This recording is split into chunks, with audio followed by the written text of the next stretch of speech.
Welcome back to High, Wide, and Handsome, a racing podcast right here on the Arson Brothers Network. We have regained one of our hosts, but lost another. Jeff Griffith back with us after half an episode absence, I suppose. And Shawn Allen's here. Missing, as you may notice, is Michael Sizemore. He is off tonight. He's off all the time, some may say. It'll be always off. Define off. Well, I heard the Raven weather machine got him. That's what I heard. I think so. I think it's about to get all of us. This weather is wild. Well, yeah. Back snowing. We've talked about snow in these first episodes. We thought we were through with that, but it's really came down here today. This morning at 6 a.m. at my house, it was 61 degrees. Yeah, man. And right now, it's in the low 30s and snowing. So I don't even know what's going on right now. I know. It's wild. I don't care for it. No. But how are you guys? What you been up to this week? Well, it's been so last week I was on spring break from my job, so that was pretty cool. No, that's right. Yeah, they got out and did a little, toy hunting. I know that's something Matt and I both are a big fan of, and did that. Even had an opportunity to stop by and talk to Mr. Griffith at his place of work for a few minutes. And it's a pretty good week. Very nice. That sounds like a fantastic time to me. How about you, Jeff? Well, working, so Shawn can attest to that. I have been working quite a bit, as usual. And just this weather, man, I don't know. I'm starting to wonder if this whole beginning of the season has just been a dream.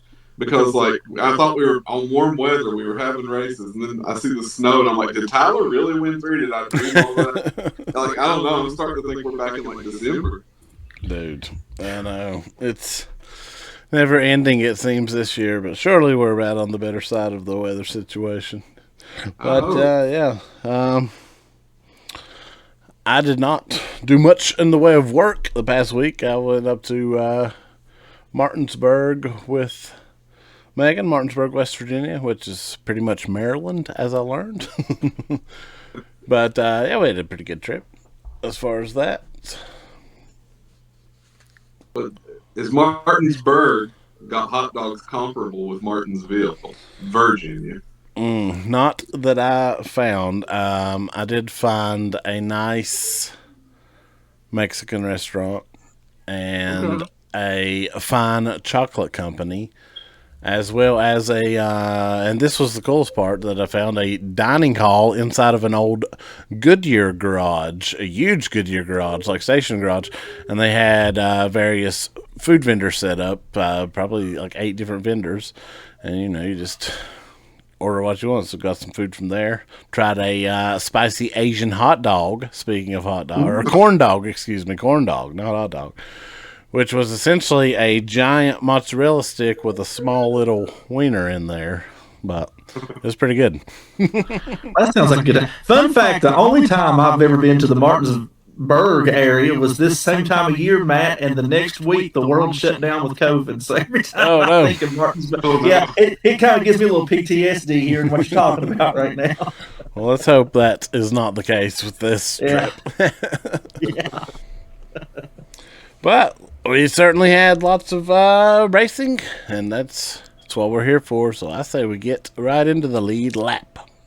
That puts us on the lead lap, where we dissect all things NASCAR in Vegas this weekend. Rolling the dice, we'll start with the O'Reilly Series race, where we saw our favorite bushwhacker, as Size, if he was here, would like to say, bring home the win, Kyle Larson. I guess followed secondly by another bushwhacker, if you will, Chase Briscoe. Oh, yay! Bushwhacker. Oh man, yeah, we sure did. We sure did see that, man. I'll tell you what. Call Larson a bushwhacker, call him what you want, but the move he made to get that lead was pretty outstanding. So, yes, it was absolutely. Well, I'm discounting those first 2 drivers. So in my opinion, it looked to me like the top 2 finishes with Sheldon Creed and Justin Allgaier is what I thought. But no, it was a good race. Honestly, it was a fun race. I really enjoyed it. Yeah, I enjoyed it too. Certainly did. You know, a lot of the time when Larson and those guys show up in the O'Reilly series, they dominate. But that really wasn't the case at all. I thought the '88 was a back half top 10 car until that restart where Larson pulled that move, and then once he got out in the front, it was pretty much lights out then. But you know, a lot of comers and goers, and certainly wasn't the Cup guy domination that you see a lot of the time. So it was a good race, a lot of fun to see. Yeah, I mean, honestly, you want to say what the domination was? It was mostly all guy for most of the race. True. I mean, first two stages there, so I mean, it kept him in the points lead at least. Yeah, absolutely. Justin, 13 up over Jesse Love. I thought Jesse Love's car, he had a good day as well. We did see a lot of guys spinning, a lot of spinners. Fast racetrack with some loose cars. Notable Connor Zilic in return. We saw him have trouble. I think, as Shawn said, I think he's spun in every race, every series this year, literally. Yeah. Yeah, man, he has. It's miraculous to see what's happened since last season. Now, and that's not. I mean, he'll get the Cup stuff figured out. I have no doubt about that. But even I was expecting him to be a really strong contender in the O'Reilly race, though, and that wasn't necessarily the case with the. Yeah, I agree. I was surprised. I thought they would be near the front all day. I'd say that whole organization was surprised. But yeah, I think Connor certainly will get it together. No knock on him, but it is worth noting, off to a bit of a rough start all around. We saw an incident with Sheldon Creed and Taylor Gray. Not to cut you off there, Jeff. Sorry. No, you're fine. Yeah. Pretty much, you can only block a guy so many times. One of those situations. I guess Sheldon had enough. What you guys think of that one? I saw it happening. Yeah, Sheldon. I mean, he seemed somewhat apologetic in the victory lane afterwards, or not victory lane, but after the race. Victory lane in your heart. Yeah. But I mean, at the same time, he still kind of was just owning it. Like you said, he said you blocked me so many times. So I don't know. Taylor didn't seem real happy about it either. I don't know if we'll see more of that in the weeks to come, or if they'll squash that. Yeah. Well, at the very least, at least the CW talked to the two guys that were upset with each other and let us know what was going on. More on that later. But I think Matt's your take on Matt's exactly what happened. There's only so much you can be held up before you've had enough. And I think that's what happened with Sheldon there. But I agree with you too, Jeff. Both guys' takes were a little interesting. I kind of think that's what happened. Yeah. Yeah, I'll take Sheldon Creed, Taylor Gray rivalry for the rest of the season. That would be fun to watch, both guys in fast cars. Oh, yeah, absolutely. Something else I really enjoyed from this race was just watching Kyle Larson and Corey Day and Sheldon back there racing around with each other. That was fun.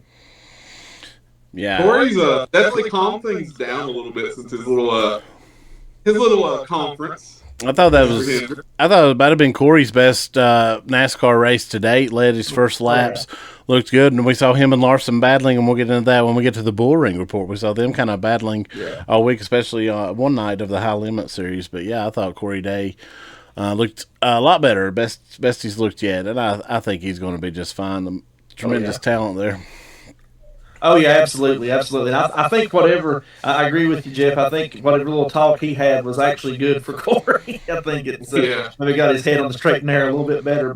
And like you said, Matt, the guy's uber talented. I mean, we've had a lot of fun picking at him the first few weeks. But he's one of those guys, man, that once he gets it completely figured out, he'll be on. Probably, it wasn't that long ago. I remember Matt and I having a conversation last season about, man, Connor might need another year in that O'Reilly series or Xfinity back then, and boy howdy, if he didn't win like the next 10 races after we said that. So I mean, I don't know if Corey will rattle him off quite like Connor did last year, but I think he's going to be just fine. Yeah, absolutely, and that literally happened right before Connor's breakout. He did. I mean, he broke his collarbone or whatever in the middle of it and still won. Like, we looked like morons. So we do that a lot. So. And it's so easy to forget he broke his back at one point or something to his back before that. Even that's true. A wild year. Yeah. But yeah, fun O'Reilly Series race in Vegas. We'll move in to the Cup boys, where we saw Shawn's least favorite driver lead pretty much half the race, but at different times. The infamous speeding penalty, Denny Hamlin to the back at one point, but really honestly came back through with no problem. That 11 car was wicked, and a lot of other fast cars worth noting, and we'll get into that. But the 11 car just on rails, and a historic win, 61st win in Hamlin's career, puts him 10th, undisputed 10th all time on the wins list. So I mean, absolutely impressive, an impressive career that still piling up, and an emotional victory lane or front stretch interview, what have you, as well. We'll certainly mention that. Yeah, that interview, it's like one of those things where we all like to give Denny crap, and so how much he gets on our nerves from hearing now and then. But that victory lane, it's kind of hard to be mad at him. That kind of just felt the emotion of that. That was nice seeing his mom out there and seeing his kids. Yeah. No, I'm good giving him crap still. It's fine. I mean, that's not. Listen. Listen.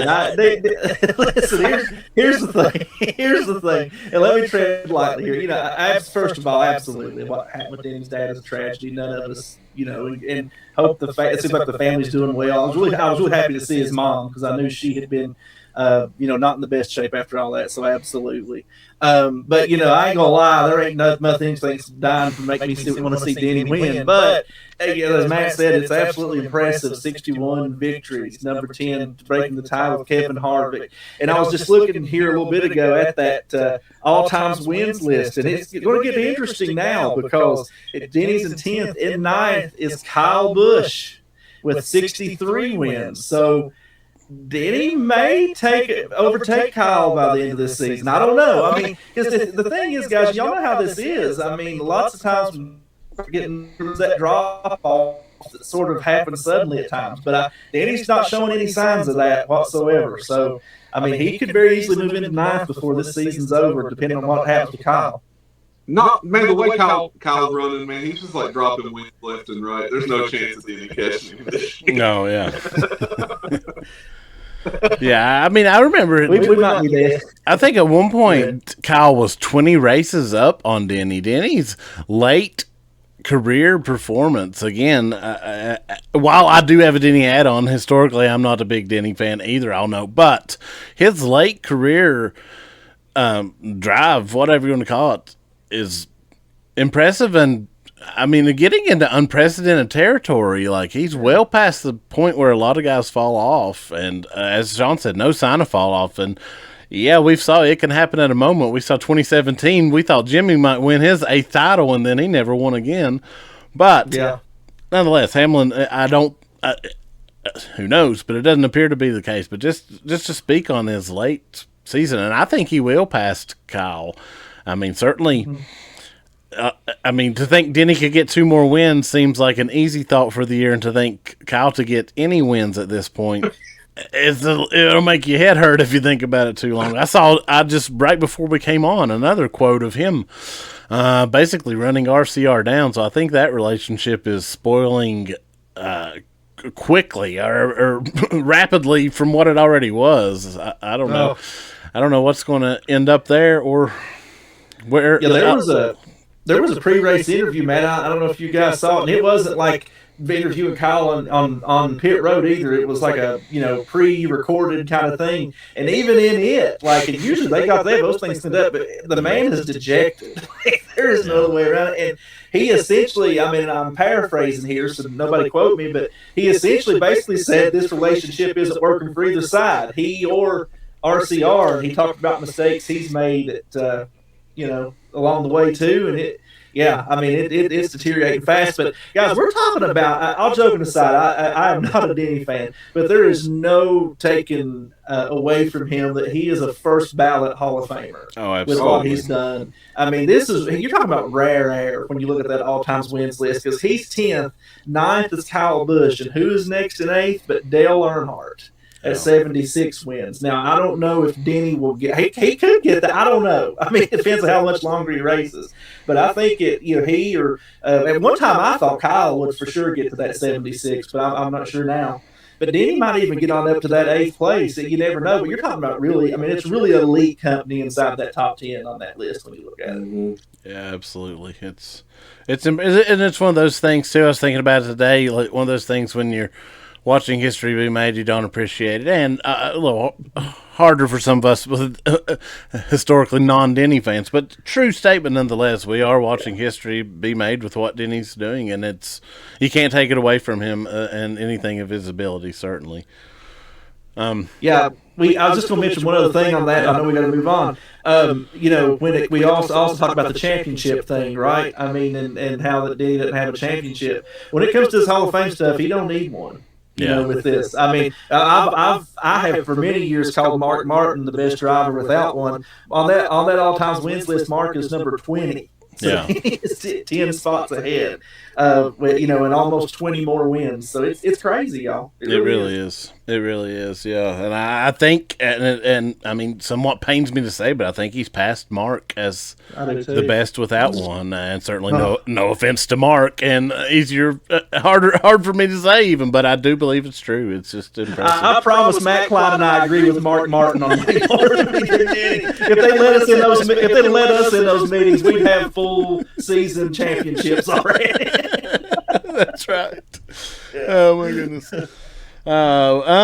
We'll mention. First I'll mention the Joe Gibbs Racing as a whole brought a lot of fast cars, but I finally heard Denny confirm this. It was discussed a bit on the broadcast. Denny did confirm it on his podcast. They did have their pit road settings off just a bit. That is why we saw basically all the guys, I think, except Bell, with speeding issues. So I thought that was interesting. But nonetheless, all of those JGR cars and 2311, all those Toyotas were very quick yet again. I think that was a question going in. We saw them so quick at every other type track this year, and they answered again. And on that same note, while they did not win, I thought Chevrolet's question of, is the nose fine? I think it's very fine, because the Hendrick cars were just a step off, and even Chase kind of closing there. I think Denny was saving a bit, but I mean, they were right there, and Larson led a ton of laps of the day. So I think the Chevrolets are just fine. I thought going into this, the Fords were going to be almost non-existent, but man, I got to give props to your boys RFK, Jeff, because they stepped up, and they're all around me. Preece, Busher, even Keselowski with decent speed, but Preece and Busher both at speed all day. They were really the top-performing Fords for me for the weekend. Oh, yeah, I thought so, too. I was really impressed with, especially Busher yesterday, man. Just so consistent, as always. That's just what he does. But I thought Preece looked great, and Keselowski looked great. Just a good day for that organization overall. I mean, I think, 11th up? There's all at least the top 11. I think Preece was 11th. And they're all in the chase still, right? They're all. I think they're all 12th or above or something, 15th or above in points as well. Just solid first outing. That's what I was looking for this year, because like at the end of the year last year, I really noticed. And when I heard about this chase format, I was like, this is going to be really good for RFK, because that's what they do. They just grind out good finishes most weeks, unless something happens that puts them out of the race, like a technical problem or a wreck. As far as just like race finishes, they tend to grind out really good finishes, and I think that's going to do them well throughout the season. Yeah, I agree. And Busher's been, over the last few years, extremely consistent.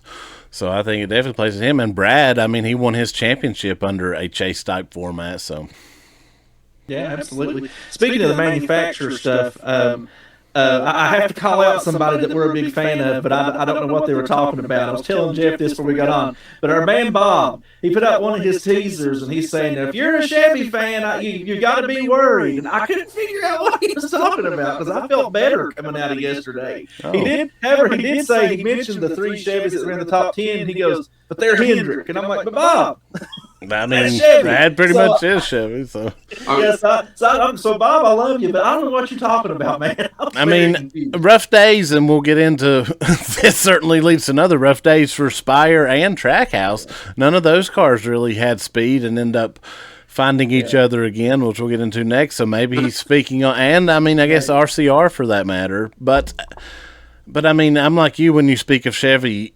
You're speaking of Hendrick, whether you like that or not. when you speak of NASCAR and Chevrolet, that is the first you're talking about. And they didn't win, so no, they're not where they want to or feel they should be, because that is how that organization is run. But I don't think they got a lot to worry about. They were looking real good yesterday.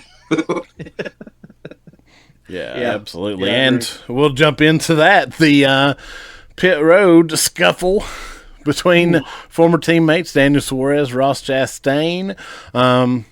We saw them. I think we saw Daniel Suarez in every Trackhouse car multiple times this year, but we've saw them all kind of together since really even preseason. At Bowman Gray, I think this started.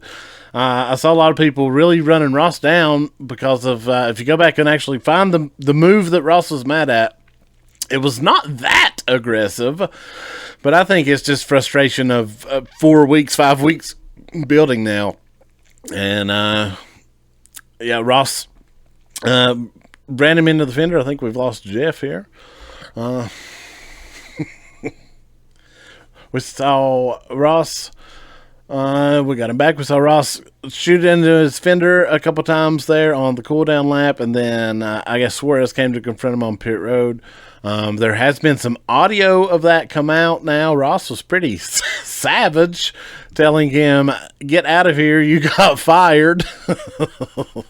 And the way I took it, I thought, and we'll get y'all's take, Suarez kind of came in with a finger point, maybe a push. I don't know. I don't think he was going for too aggressive, but Ross, and we've saw this from Ross before, if you get near laying a hand on Ross, that's game on for him, and I understand that, and I think Ross quickly pushed him away. And then the MVP of the situation, the woman in the hat, which turns out to be Ross's PR lady, she ain't taking nothing from nobody. She got right in the middle of him and just cooled that right off. But our first scuffle of the season, guys. What do you think? And we can't hear Jeff, so. All right. Well, I'll tell you. First of all, as a man who may or may not have felt scorned a couple times in my life, man, I kind of, feel for Suarez. He's just, he's just out for blood, I think, at this point. And, at the end of the day, if your favorite thing in NASCAR right now is Suarez versus Trackhouse, I don't know what you're doing, because I love it. But here's I alluded to this earlier, but my big issue with this is Fox. What are you doing?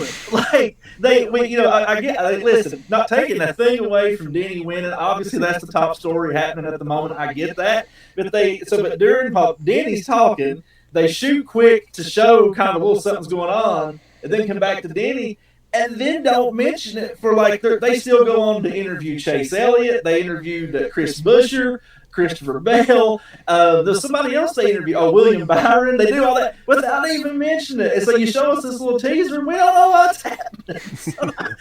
I'm like you. I thought I had to seek out on the internet what was going on. So they finally did talk about it briefly, and then they went to another Denny interview. I don't know what that was. My thing. I wanted to see the action. I wanted to know what was happening. Fox, what you doing?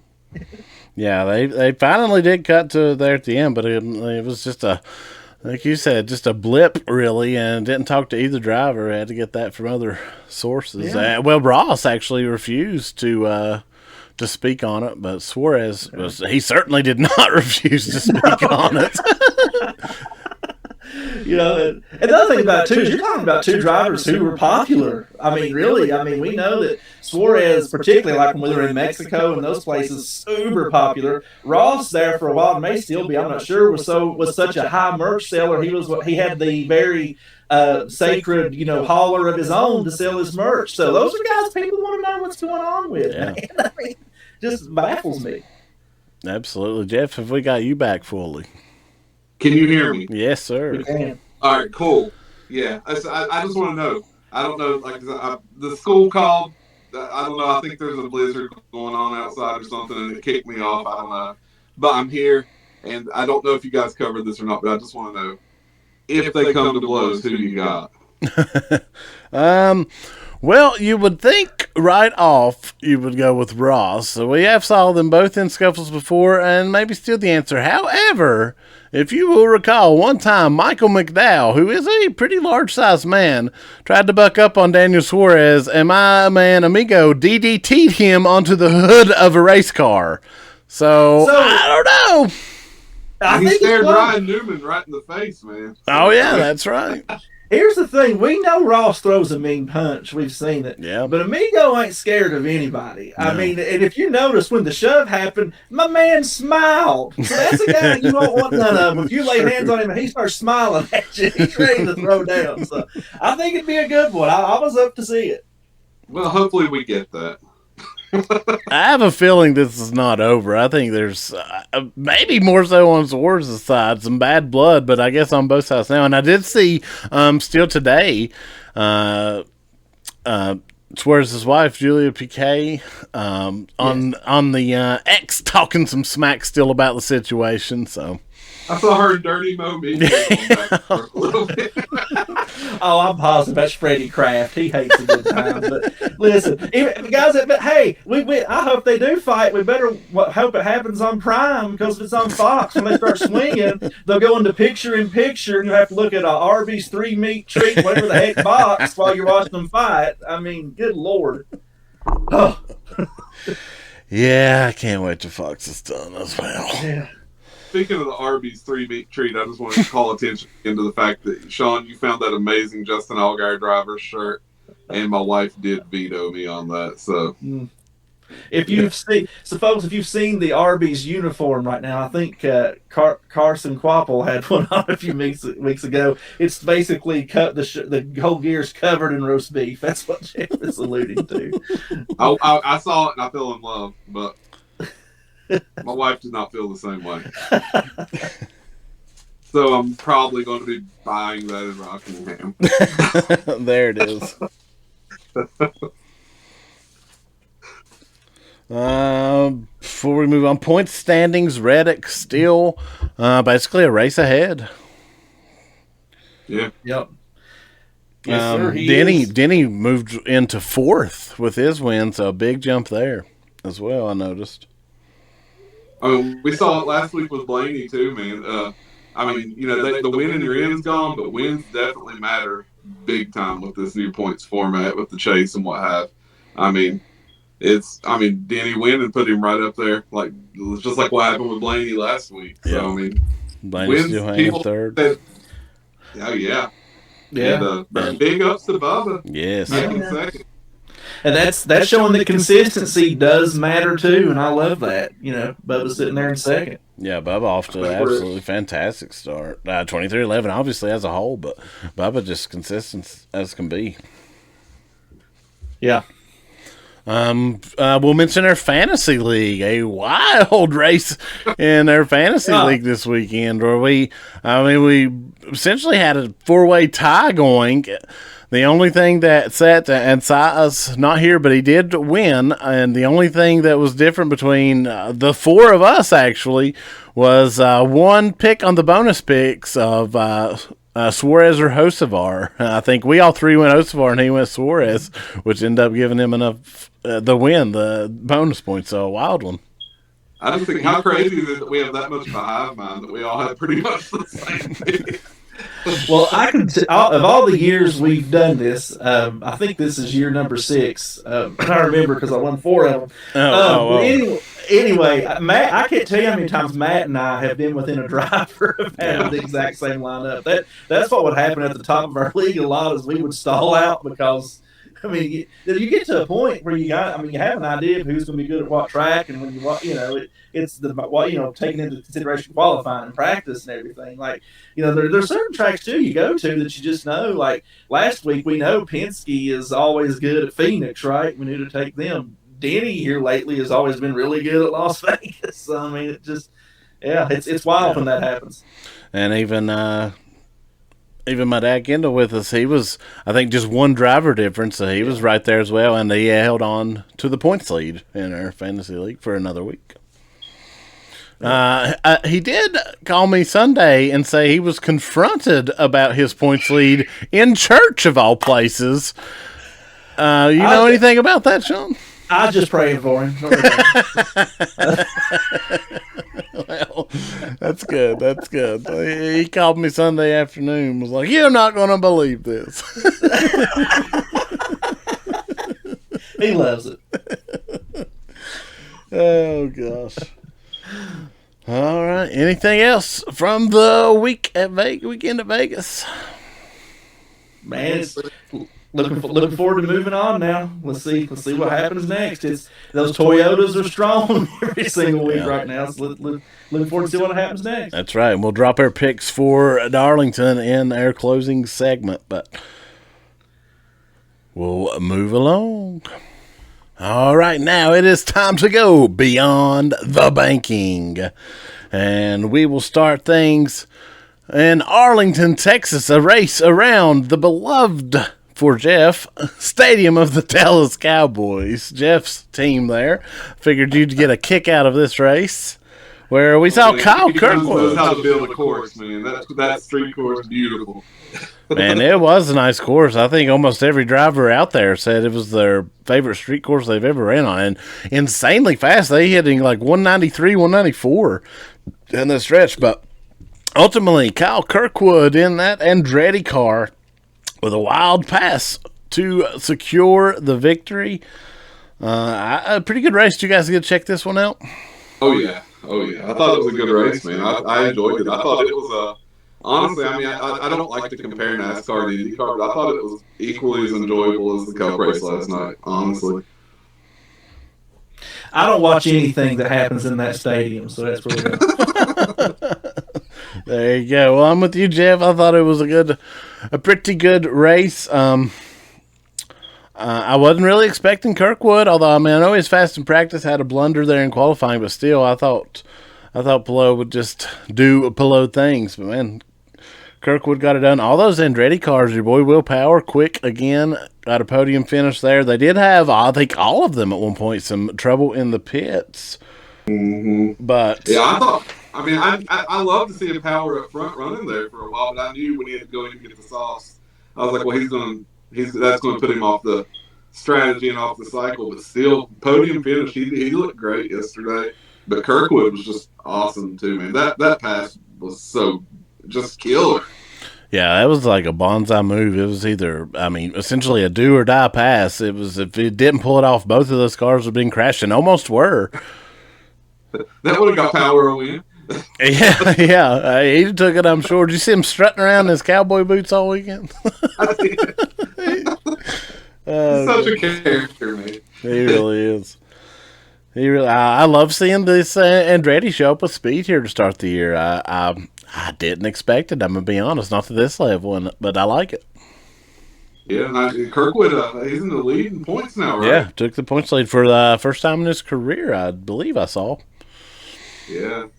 So, it's crazy. Alex Pelot hasn't quite been as dominant so far this season as what we saw last year. We're still early in the season. Yeah. And I'm sure he's going to come alive, but it's kind of nice to see some different things happening up front, too. I like Pelot. I have nothing against him. Right. I think he's pretty cool. But, it's nice seeing some fresh stuff going on up front. Yeah, I agree. It's fun to see. And I think all three IndyCar races have been excellent this year. I think they're off to a hot start. Hottest in several years, honestly. I did see a thing right before we went on the air. I saw a tweet that said that they had sold the most merch at that race, a non-Indy 500 race that they had sold at an IndyCar race ever. Wow. And the attendance was great. So, I think IndyCar is definitely heating up. Yeah, absolutely. That's awesome. All right, we'll move on to Formula U. The Chinese Grand Prix, where we saw the second youngest F1 winner ever, Kimi Antonelli. It's his first win at age 19 in pretty dominating fashion. Podiumed behind him by Sir Lewis Hamilton and Charles Leclerc. For Ferrari, those two were really the show as they battled all day. Passes back and forth as Antonelli just checked out on them, and more struggles from Max Verstappen. I don't know what's going on with Superman there, but we're seeing his kryptonite this season. Yeah, I think the whatever the Red Bull curse that Connor's got right now is carried over to Max over in F1. So yeah, I don't know, man. I haven't got to watch this race yet. I did watch some highlights of it though, and yeah, I don't know. I think Max will probably pull it together, but just I don't know. I don't, like I said, maybe he's got the Red Bull curse. So I didn't get to see any of it, but what did you guys think about? We talked about the changes they've made and how that impacted the race, and what did you guys think about what you saw? Man, I thought it was phenomenal yet again. I don't think it was quite as impacted this much as the track last week for whatever reason, more technical than I know, but I didn't, and I've not saw quite the outcry really much at all this week. So I don't know. Things seem to have settled down a bit. I think everyone loved Hamilton and Leclerc battling all day for that second spot. So I don't know. We'll see. We'll see where that goes as we move on into this Formula One season. But yeah, that is interesting. And interesting how quite. Yeah, already 2 races down. We will not run the Saudi Arabia race and the Dubai race. I think it was, if I'm not mistaken. Yeah, apparently there's something going on over. I don't know.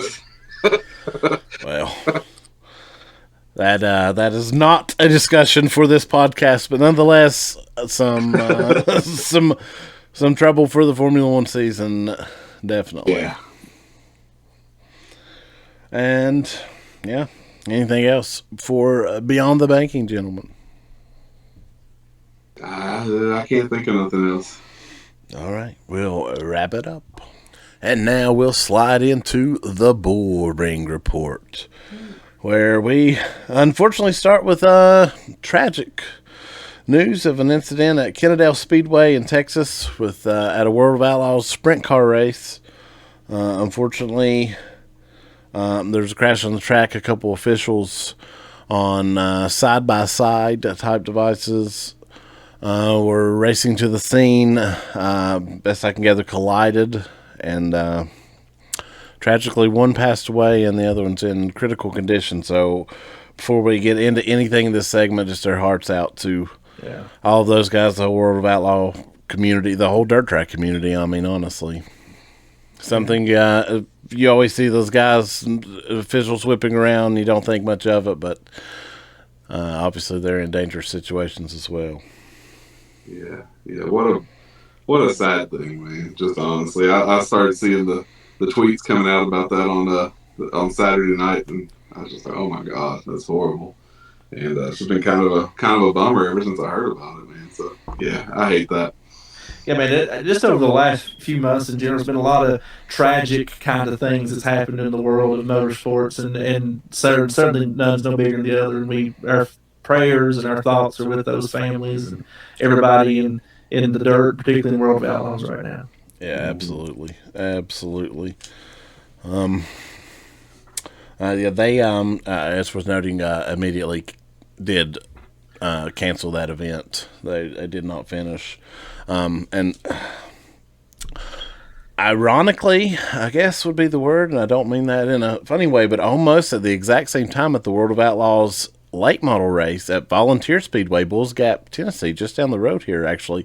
And there was a really nasty accident in that. Thank God everyone was okay, but it's kind of sadly ironic that 2 incidents. A lot of, and we're not even going to get in some of these in this Bullring report, but then there was a lot of terrible crashes in the dirt world this weekend. If you go back and look at some highlights, like some really bad accidents at the high limit race, and not in their main, but in a non-wing, one of the cars flipped and ended up literally going completely through the fence.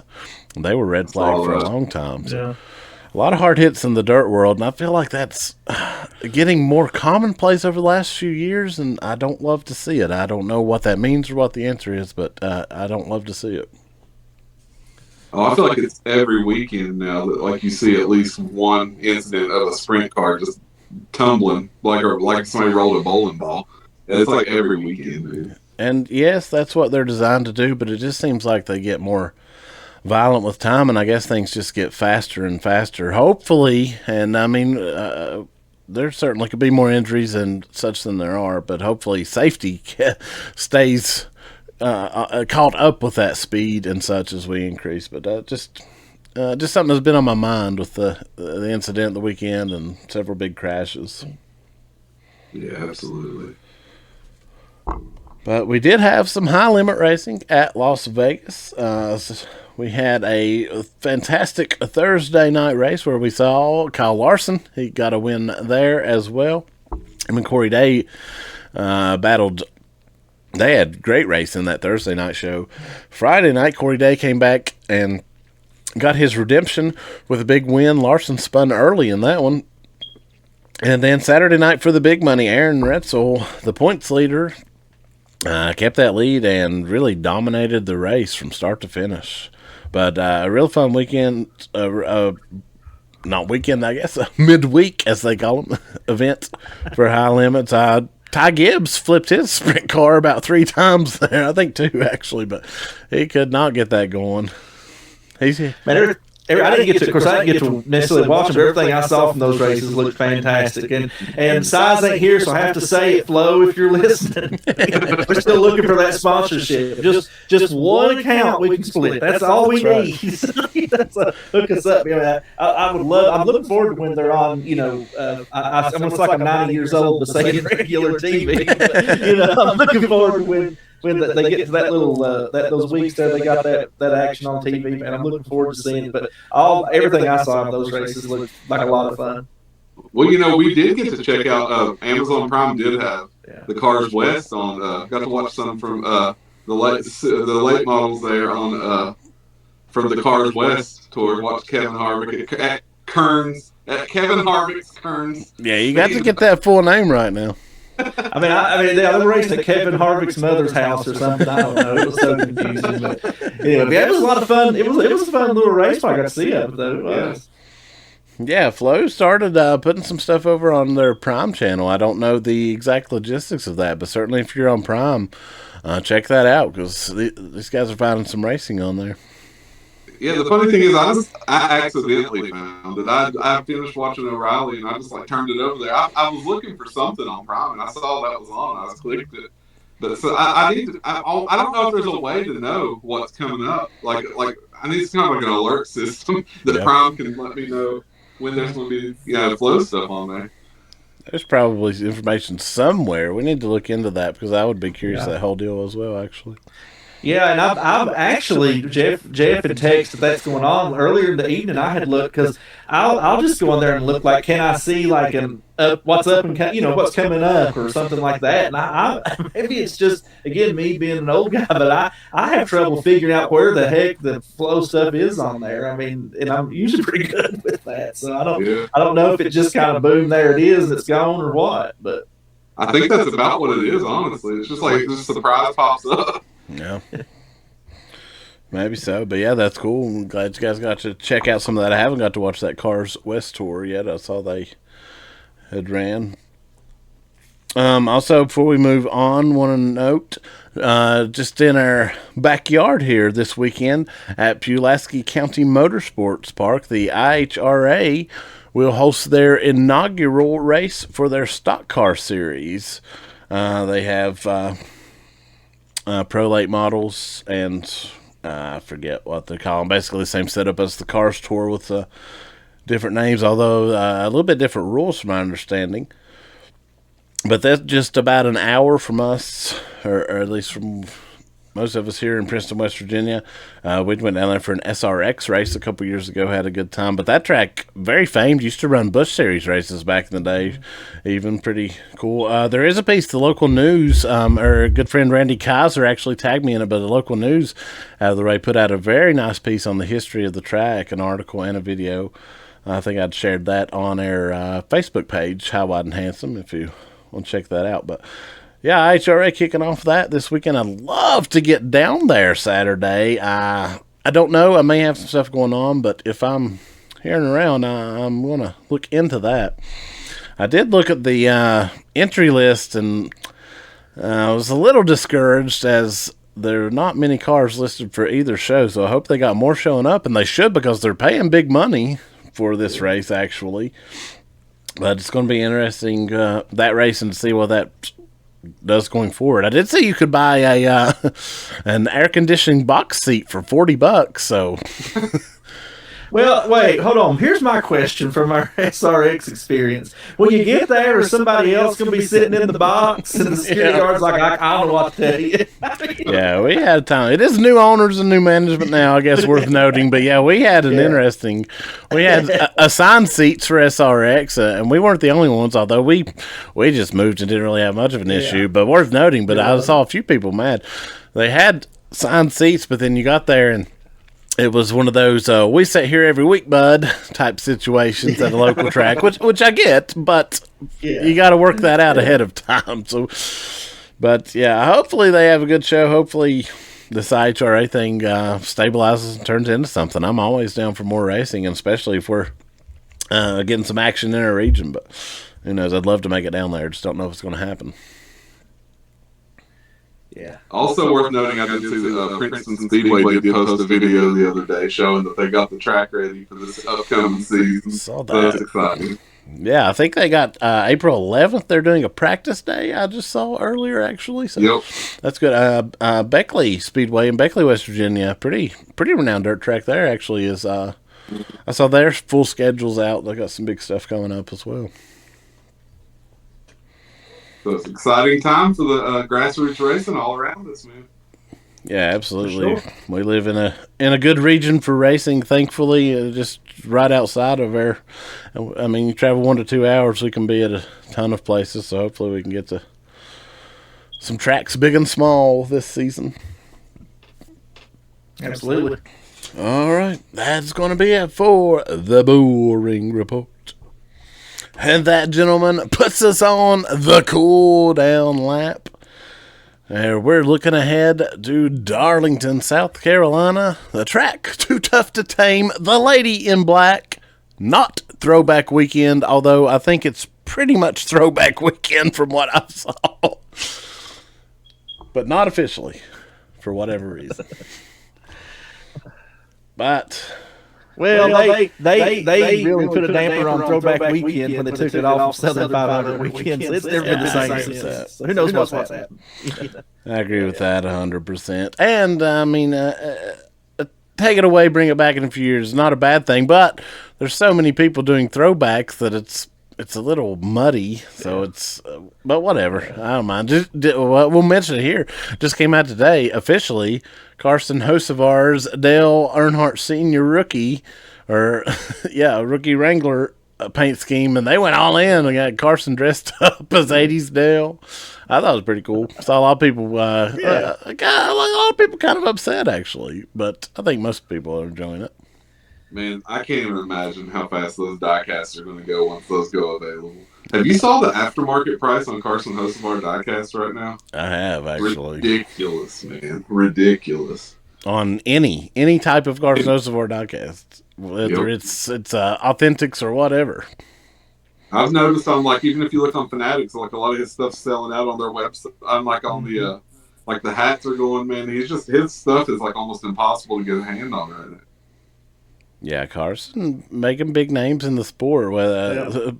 No matter what you think on track, he is making himself popular through, and he always seems to find a way to make himself get on TV. Watch these races. I don't know. There's something to that, I think. But he's very good with the socials and all that, and I'll give him credit. Well, I mean, this weekend he had the Elvis Rhinestone. Yeah. What's going on with the Fire Suit? The kid's a star, man. I mean, that's what the sport needs is stars. And I mean, he's a personality, and he's just gonna. I mean, you see it with the merchandise sales. It don't even need to translate to wins all the time. If you got enough of a personality, people will follow you, and that's what's happening with him. I mean, I think he's going to get the wins too, but I'm just saying. I mean, he don't have them yet, but he's selling more merch than just about any young driver. Yeah, no question. Yeah, for sure, and that goes along with he picks up a couple of wins here and there, and nothing against Spire, but they're going to have trouble keeping him because because when you start building that name like that, according to him, he signed a 10-year contract. 10 years? That's what he said. Spire announced it was multiple years greater than 5 years, and I saw something Carson said it's about 10 years. Wow. again, I'm calling him a worker right now. Yeah, that's what I say. We'll see as we go into the future how that stands, but that is supposedly the information.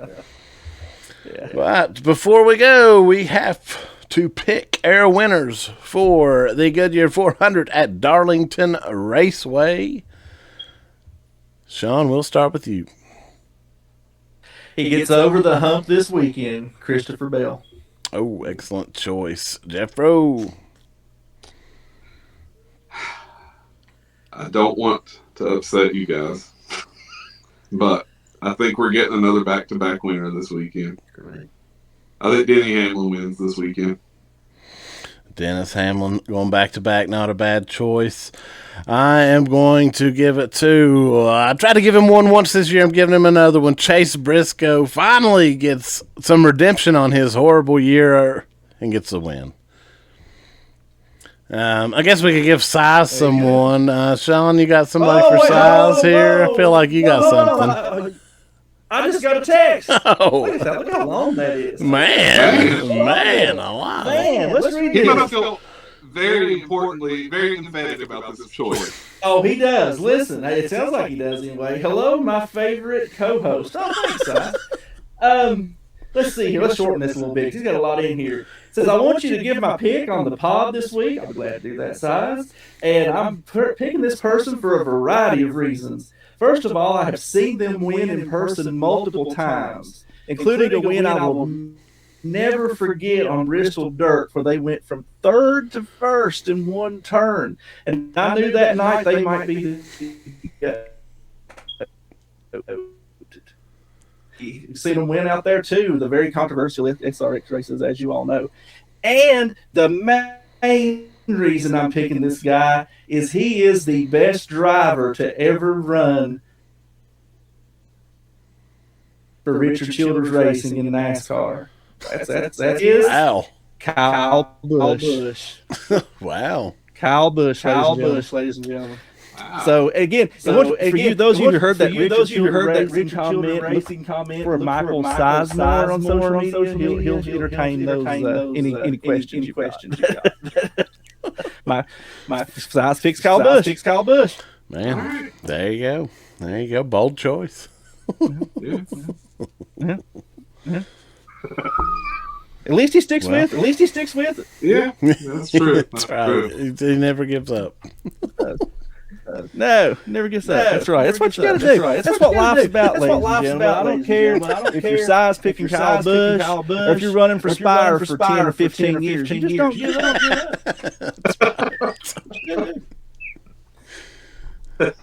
There you go. And we'll ask you not to give up on us, as we'll be back next week with a brand new episode after Darlington.